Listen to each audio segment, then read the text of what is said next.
Taste the Daily. Chennai தாம்பரத்தில் பாலியல் வன்கொடுமை நடந்த காப்பகத்தில் பெற்றோருக்கு அனுமதி மறுத்ததால் மக்களிடம் பெரும் சந்தேகம் எழுந்துள்ளது. சானிட்டோரியத்தில் இயங்கி வரும் அரசு சேவை இல்லத்தில் மாணவி பாலியல் வன்கொடுமைக்கு ஆளாக்கப்பட்டு கால்கள் உடைக்கப்பட்ட சம்பவம் தமிழகத்தை உலுக்கியது. இந்த நிலையில் அங்கிருந்த மாணவிகளை பார்க்க பல்வேறு பகுதிகளில் இருந்து வந்த பெற்றோரை விடுதி நிர்வாகம் உள்ளே அனுமதிக்கவில்லை. குறிப்பாக பன்ருட்டியைச் சேர்ந்த ஒருவர் தனது பிள்ளைக்கு உடல்நிலை சரியில்லை என்பதை அறிந்து வந்து பார்க்க வந்தபோது அவருக்கும் அனுமதி மறுக்கப்பட்டது. அப்போது பேசிய பொதுமக்கள், பாலியல் வன்கொடுமையில் ஒருவர் துணிந்து ஈடுபடுகிறார் என்றால் அவருக்கு ஆளுங்கட்சி பிரமுகர்களின் பின்புலம் இல்லாமல் இருக்காது என குற்றம் சாட்டினர். மேலும் இந்த விவகாரத்தில் எத்தனை மாணவிகள் பாதிக்கப்பட்டிருக்கிறார்கள், எத்தனை சார்கள் தொடர்பில் இருக்கிறார்கள் என்ற விவரங்கள் வெளியாக வேண்டும் என ஆவேச குரல் எழுப்பினர்.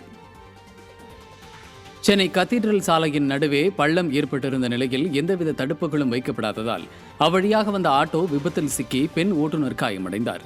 சென்னை மாநகரில் சேதமடைந்த சாலைகளாலும் ஆங்காங்கே தோண்டப்பட்டிருக்கும் பள்ளங்களாலும் விபத்துகள் அதிகரித்திருப்பதாக மக்கள் புகார் தெரிவித்தனர். இந்த நிலையில் கத்தீட்ரல் சாலையில் தோண்டப்பட்ட பள்ளம் அருகே எச்சரிக்கை பலகைகள் இல்லாததால் ஆட்டோ கவிழ்ந்து விபத்திற்குள்ளானதில் பெண் ஓட்டுநர் மற்றும் பயணி ஆகியோர் படுகாயமடைந்தனர். திமுக ஆட்சியில் சாலைகள் முறையாக பராமரிக்காமல் அதிகாரிகள் அலட்சியம் காட்டி வருவதால் விபத்துகள் நாள்தோறும் அதிகரித்து விட்டதாக மக்கள் குற்றம் சாட்டினர். 2 நாள் முன்னாடி இந்த பள்ளம் இல்ல, இப்போ இந்த பள்ளம் இருக்கு. அப்போ பள்ளம் இருக்க பள்ளம் எல்லா இடத்துலயும் நோண்டுவாங்க. இந்த மாதிரி ஆக்சிடென்ட் ஆகிட்டே இருக்குமா?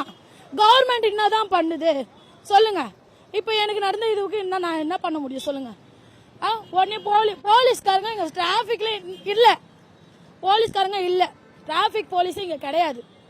அவங்க எங்கதான் போயிடுறாங்க. பள்ளம் இருக்குன்னு தெரியுது, அப்ப வண்டி அவங்க அஜாரத்துக்கு படுத்தணுமா படுத்தக்கூடாதா?